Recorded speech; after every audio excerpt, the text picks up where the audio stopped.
Assalamualaikum warahmatullahi wabarakatuh. Kami dari kelompok 3 akan mempresentasikan mengenai kurikulum sebagai suatu sistem dengan anggota ada Aulia Zahwa, saya sendiri Marini, dan Rahnabila Aulia. Untuk materinya akan disampaikan oleh rekan saya. Pengertian sistem.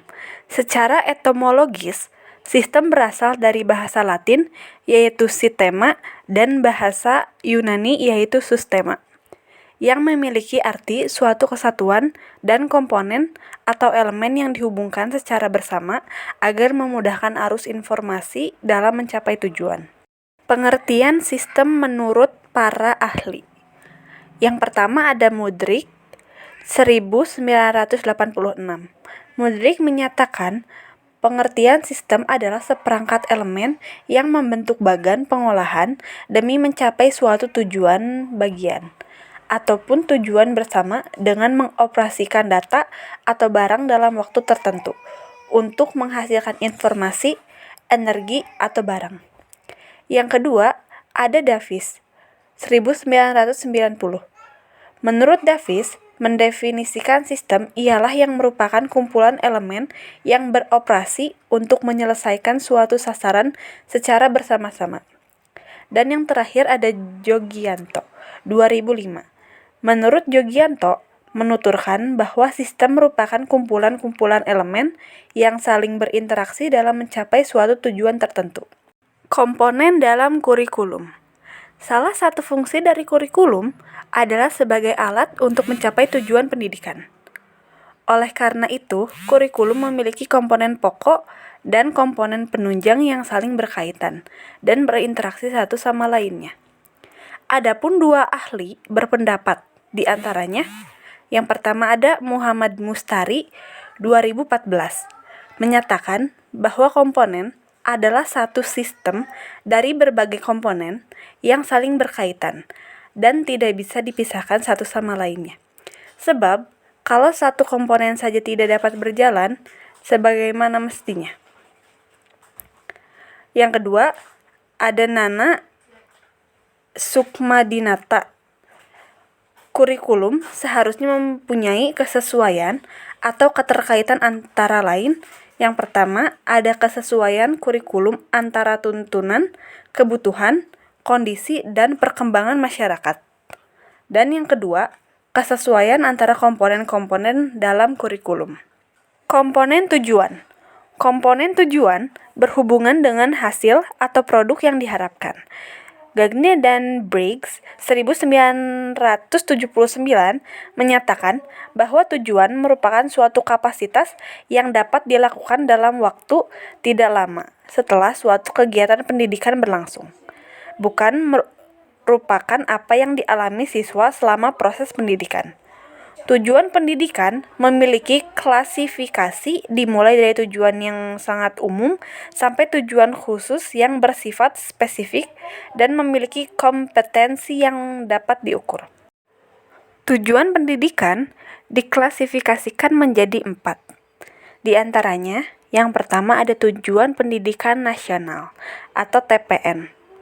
Secara jelas, tujuan pendidikan nasional yang bersumber dari sistem nilai Pancasila dirumuskan dalam Undang-Undang No. 20 Tahun 2003 Pasal 3, bahwa pendidikan nasional berfungsi mengembangkan kemampuan dan bentuk watak serta peradaban bangsa yang bermartabat dalam rangka mencerdaskan kehidupan bangsa, bertujuan untuk berkembangnya potensi peserta didik agar menjadi manusia yang beriman dan bertakwa kepada Tuhan Yang Maha Esa, berakhlak mulia, sehat, berilmu, cakap, kreatif, mandiri, dan menjadi warga negara yang demokratis serta bertanggung jawab. Yang kedua, ada tujuan institusional atau TI. Tujuan institusional dirumuskan dalam bentuk kompetensi lulusan setiap jenjang pendidikan. Misalnya, standar kompetensi pendidikan dasar, menengah, kejuruan, dan jenjang pendidikan tinggi. Yang ketiga, ada tujuan kurikuler. Tujuan kurikuler adalah tujuan yang diharapkan dapat tercapai oleh setiap bidang mata pelajaran. Yang keempat, ada tujuan instruksional. Tujuan instruksional merupakan bagian dari tujuan kurikuler, sehingga dapat didefinisikan sebagai kemampuan yang harus dimiliki oleh peserta didik setelah mereka mempelajari materi tertentu dalam satu kali pertemuan. Komponen isi. Komponen isi merupakan komponen yang berhubungan dengan pengalaman belajar yang harus dimiliki siswa. Komponen tersebut menyangkut semua aspek baik yang berhubungan dengan pengetahuan ataupun materi pembelajaran yang biasanya tergambarkan pada isi setiap mata pelajaran, baik materi maupun aktivitas pembelajaran tersebut. Seluruhnya diarahkan untuk mencapai tujuan yang ditentukan. Menentukan isi atau materi pembelajaran tidak lepas dari filsafat dan pengembangan teori pendidikan. Dalam hal ini, materi pembelajaran disusun secara logis dan sistematis dalam bentuk satu teori. Teori adalah seperangkat konsep yang terkonstruksi. Definisi yang saling berkaitan dengan penyajian pendapat yang sistematik tentang gejala dengan mengklasifikasi korelasi antara variabel yang dimaksud dengan yang jelas. Kemudian ada konsep, suatu abstraksi yang dibentuk oleh organisasi dari kekhususan-kekhususan dan merupakan pengertian singkatan dari sekelompok fakta. Generalisasi ialah kesimpulan umum berdasarkan hal-hal yang khusus bersumber dari hasil analisis, pendapat, dan pembuktian dalam penelitian. Kemudian ada prinsip, ialah ide, gagasan utama atau pola skema yang ada dalam materi yang mengembangkan hubungan antara beberapa konsep. Kemudian ada prosedur, seri langkah-langkah yang beruntutan dalam materi pelajaran yang harus dilakukan oleh peserta didik. Keenam ada fakta. Fakta ialah sejumlah informasi khusus dalam materi yang dianggap penting, terdiri dari terminologi, orang, dan tempat serta kejadian. Istilah ialah kata-kata pembendaharaan yang baru dan khusus yang diperkenalkan dalam materi. Contoh atau ilustrasi ialah hal atau tindakan atau proses yang bertujuan untuk memperjelas suatu uraian atau pendapat. 9 ada definisi, penjelasan tentang makna atau pengertian tentang suatu hal atau kata dalam garis besarnya. Preposisi, cara yang digunakan untuk menyampaikan materi pelajaran dalam upaya mencapai tujuan kurikulum. Sub-sub topik disusun dalam sekuens tertentu yang membentuk satu sekuens bahan ajar. Ada beberapa cara untuk menyusun sekuens bahan ajar, yaitu sekuens kronologis, yaitu susunan materi pembelajaran yang mengandung urutan waktu. Sekuens krusial, yaitu susunan materi pembelajaran yang mengandung hubungan sebab akibat. Sekuens struktural, yaitu susunan materi pembelajaran yang mengandung struktur materi. Sekuens logis dan psikologis, yaitu sekuen logis yaitu merupakan susunan materi pembelajaran dimulai dari bagian menuju pada keseluruhan, dari yang sederhana menuju kepada yang kompleks. Sedangkan sekuens psikologi sebaiknya dari keseluruhan menuju bagian-bagian dan dari yang kompleks menuju yang sederhana.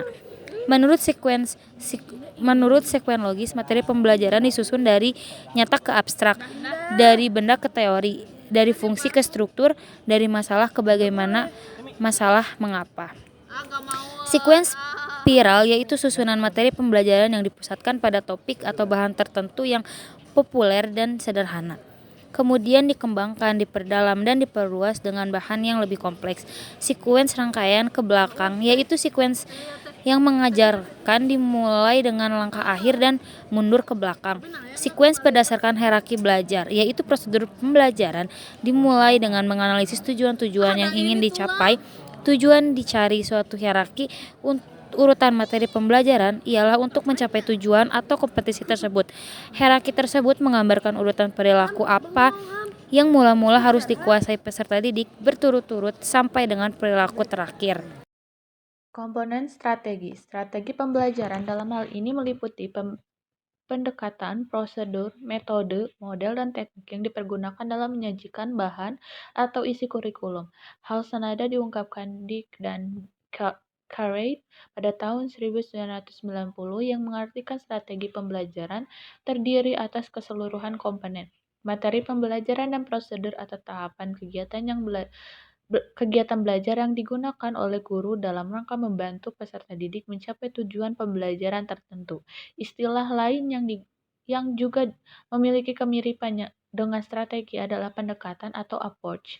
Pendekatan berbeda dengan strategi maupun metode. Pendekatan dapat diartikan sebagai titik tolak atau sudut pandang terhadap proses pembelajaran.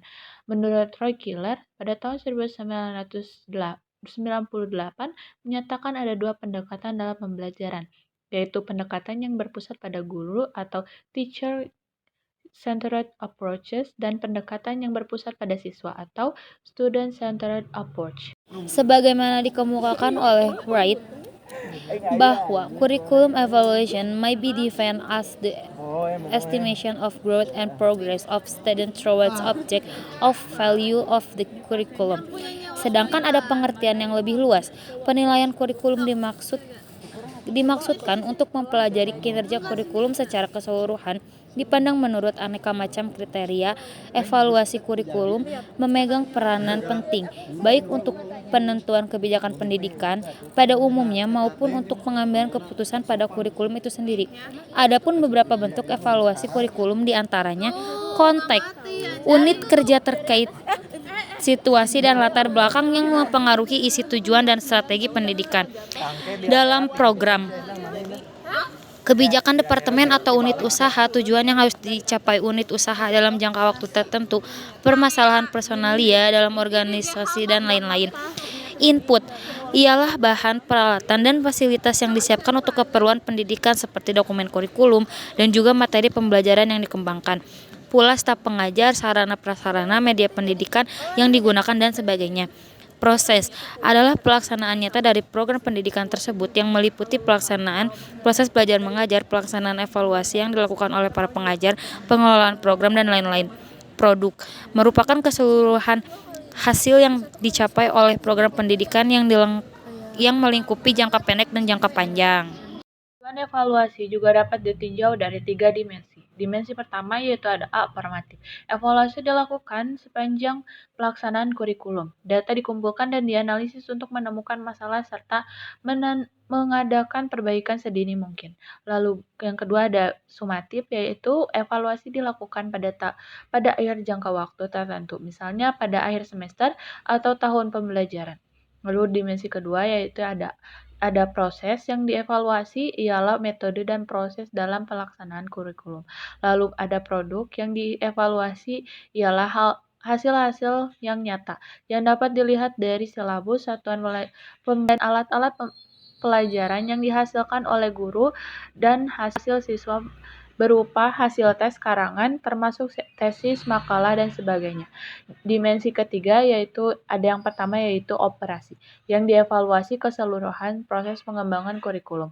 Lalu hasil belajar siswa yang dievaluasi ialah hasil belajar siswa berkenan dengan kurikulum yang harus dicapai, dinilai berdasarkan standar yang telah ditentukan. Keterkaitan antar komponen. Komponen tujuan berhubungan dengan hasil produk yang diharapkan. Isi kurikulum merupakan komponen yang berkaitan dengan pengalaman belajar yang harus dimiliki siswa. Strategi berkaitan dengan upaya yang harus dilakukan dalam rangka pencapaian tujuan. Strategi yang ditetapkan dapat berupa strategi yang menempatkan siswa sebagai pusat dari setiap kegiatan, ataupun sebaliknya. Strategi yang berpusat pada siswa biasanya dinamakan teacher center. Strategi yang bagaimana yang dapat digunakan sangat tergantung kepada tujuan dan materi kurikulum. Evaluasi merupakan komponen untuk melihat efektivitas pencapaian tujuan. Kesimpulan, berdasarkan apa yang telah dijelaskan di atas, maka dapat kita simpulkan bahwa bab ini membahas tentang pentingnya integrasi komponen-komponen kurikulum seperti materi ajar, tujuan pembelajaran, metode pengajaran, dan evaluasi. Komponen-komponen ini harus bekerja secara sinergis untuk mencapai hasil belajar yang optimal. Kurikulum yang baik haruslah fleksibel dan responsif terhadap perubahan zaman serta kebutuhan siswa. Pembelajaran yang efektif memerlukan interaksi aktif antara guru dan siswa, serta penggunaan metode pengajaran yang inovatif dan variatif. Dengan demikian, perkembangan kurikulum dan proses pembelajaran harus selalu berorientasi pada peningkatan kualitas pendidikan dan pemenuhan kebutuhan individu siswa dalam konteks yang dinamis dan berubah. Sekian presentasi dari kami. Wassalamualaikum warahmatullahi wabarakatuh.